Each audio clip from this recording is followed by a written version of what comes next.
Hello, how you doing? Yep, we back. Week 1 victory, baby. That's right.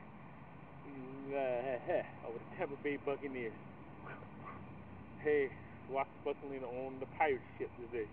Down in Tampa Bay to take care of business at Raymond James Stadium. Next week, I'm not going to dog on out too bad. Tampa Bay is actually a pretty good team. Usually I have some bad stuff to say, but I'm going to actually go easy today. This is actually for the next opponent, Kansas City Chiefs. The heck they doing losing the Buffalo Bills? We beat the Buffalo Bills in preseason. How in the heck y'all scored a touchdown? At least y'all scored one more point than Buffalo scored against us in our preseason game.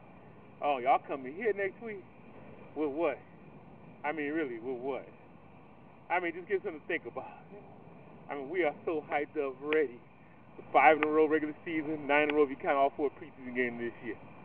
So, what's up? Anybody want to holler back? Maybe a video response and comment. I know everybody says just 1 week. I ain't listen to everybody say it's just preseason. Trust me, everybody either seen me or I called them today to say that to me. Well, I gotta say is go Lions. Hello, we're going to the playoffs this year at the very, very least.